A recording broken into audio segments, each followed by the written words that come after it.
Zara clothing brand, best known for its fast fashion concept, is the largest fashion retailer in the world with a net worth of $100 billion.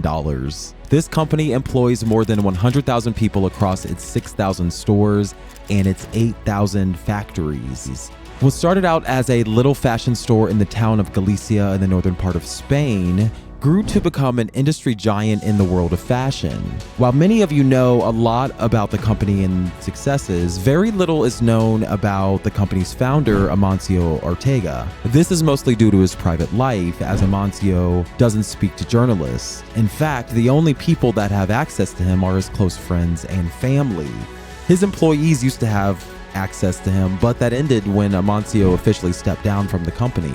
In today's video, we'll be looking at the life of Amancio Ortega and how he built the fashion juggernaut that is known today as the Zara Fashion Brand. Amancio was born on the 28th of March, 1936 in the small town of Bustongo de Arbas, León, Spain. His parents, Antonio Ortega Rodriguez and Josefa Gaona Hernandez, came from the province of Valladolid. Amancio, who was the youngest of 4 children, spent most of his childhood in Tolosa, Gipuzkoa. As a kid, he spent most of his free time riding his bicycle through the town. Amancio's parents were very poor, and his father was a railway worker while his mother was a housemaid. They lived at the railway workers' quarters, and the family struggled to make ends meet, and soon enough they had to move. In 1950, Amancio and his mother moved to A Coruña de Galicia in search of better opportunities. His father's railway job was what sustained the family in the meantime. Although Amancio's family was quite poor, he remained bright and upbeat as a child, riding his bicycle throughout the countryside. However, Amancio would soon have an experience that would turn the little child into a responsible adult, and this experience would also shape his destiny for years to come. During his childhood, Amancio accompanied his mother to a local store to shop for groceries, and oftentimes he was so small, Ortega couldn't reach the counter, so he had to listen from below. One day, he overheard the store attendant tell his mother, "I'm sorry, Senora, we can't give you any more credit." Amancio was immediately filled with shame at his family's inability to pay, and Amancio swore to never allow his family to suffer in poverty again. This was when he became a man. That experience never left him. In fact, when he was recalling that experience to the biographer Covadonga O'Shea many years later, Amancio said of the experience, quote, "I was deeply hurt and humiliated," end quote. In line with his promise, he withdrew from school and went on to look for a job. He found his first job as a shop assistant at a small neighborhood company called Gala. At Gala, Amancio learned to make clothes by hand. He also developed a skill for delivering top quality with all of the pieces he made. Amancio became renowned for producing only quality pieces, and in fact, according to Jose Martinez, who went on to inherit Gala from his father, when customers now visit Gala, they would ask about Amancio, even though they rarely bought anything. Amancio's experience working with the shirt store led him to one very important insight that has led to all of his major successes. To make good money, Amancio realized one had to give customers what they wanted. To that end, Amancio started looking for ways to figure out what clients wanted and how to meet those demands. Amancio then spotted the perfect opportunity. In the 1950s, Galicia's job opportunities were too far and few between. Plus, there were lots of single women with excellent sewing abilities that were unemployed at the time. In 1953, Amancio started to organize the women into sewing cooperatives.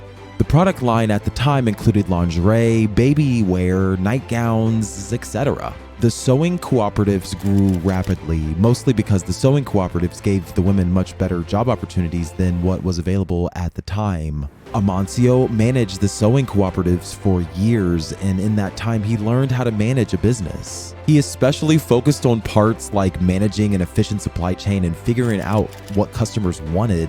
in fulfilling those needs. After racking up many years of business experience, Amancio was ready to launch his own business. In 1953, 10 years after the first sewing cooperatives, Amancio opened Confecciones Goa. The company's aim was to sell quilted bathrobes. The company's approach was simple. They would use less expensive materials and highly efficient manufacturing systems to produce pieces that were competitively priced. The company was a success, and as the company expanded, Amancio got wealthier. In 1966, Amancio married the love of his life, Rosalia Mera. The company would go on to have 2 children, Sandra Ortega Mera and Marcos Ortega Mera.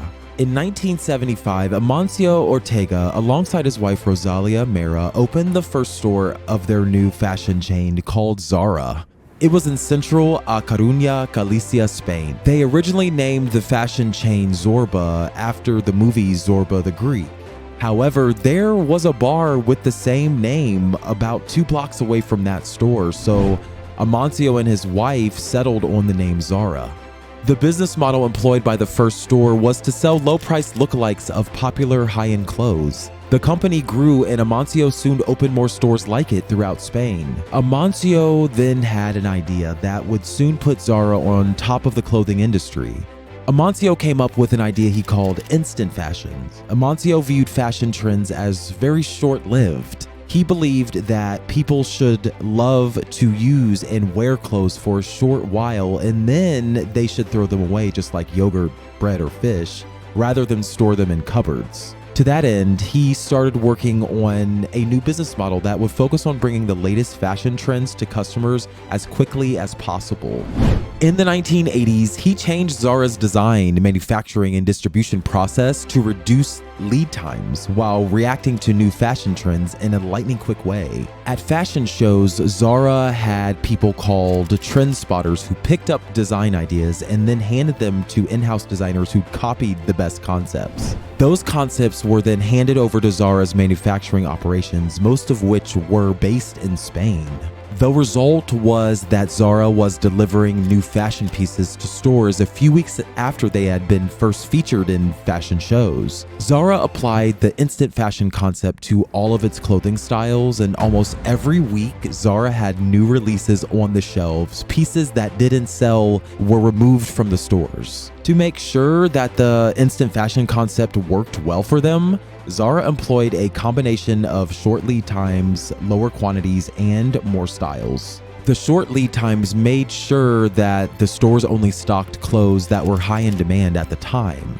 They also provided lower quantities, which created artificial scarcity that increased the demand for Zara's pieces. Plus, providing lower quantities also ensured that if a particular piece performed poorly, Zara wouldn't be too damaged. Lastly, the company always released many styles, so while the clothes would run out, the styles always remained abundant. In fact, Zara produced about 12,000 styles each year. The instant fashion concept made Zara a household name. Amancio attributed the company's success to listening to the customer. According to Amancio, the aim of instant fashion is to be able to deliver to customers what they want, when they want it, and as soon as possible. That excellent customer-first approach would soon take Zara global, and after becoming a household name in Spain, Amancio set his sights on the world. Amancio, now ready to take Zara to the world, set up a parent company to that end. On June 12, 1985, Amancio and his wife formed the Inditex Corporation, and Inditex was established as a holding company for Zara. This move helped facilitate Zara's global expansion.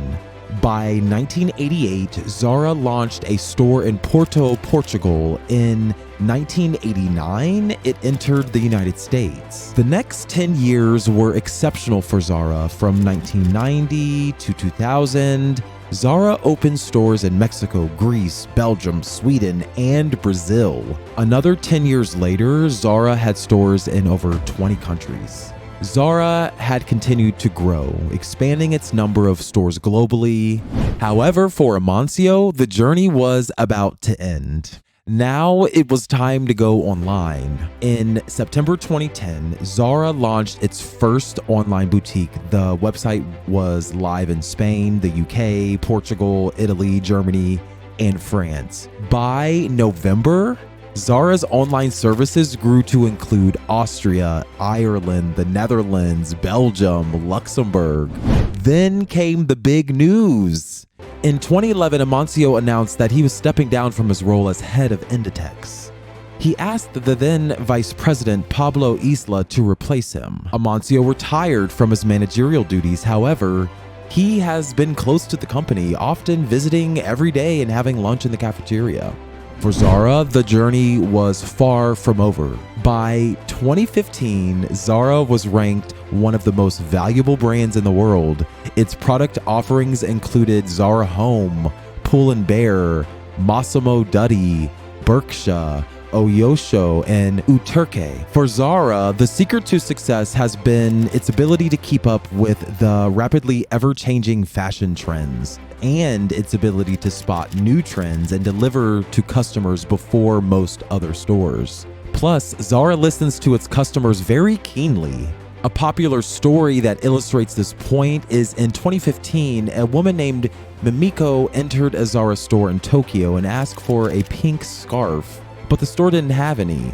The same thing was happening almost simultaneously for other women. Elaine in San Francisco and two other customers, one in Germany and the other one in France, who had similar experiences. Only a week later, Zara had dispatched 500,000 pink scarves to over 2,000 stores, and they all sold out in 3 days. Such was Zara's ability to listen to its customers. Till today, the company maintains that its principal designer is its customer. These attributes have combined to make Inditex the largest retailer in the world. Today, Zara has over 2,270 stores across the globe. While Amancio retired from managing Inditex, he remained very active in business and philanthropy. In 2012, Amancio donated £20 million to a Roman Catholic relief organization. He also gave €300 million to be used to fight cancer across Spain. The money was used to buy radiotherapy machines and donated to public hospitals in Spain, taking the number of public hospitals with radiotherapy machines from 20 to 70. Amancio also invests heavily in real estate through its investment company named Ponte Gadea. In 2020, it was estimated that Amancio's property holdings were worth $17.2 billion.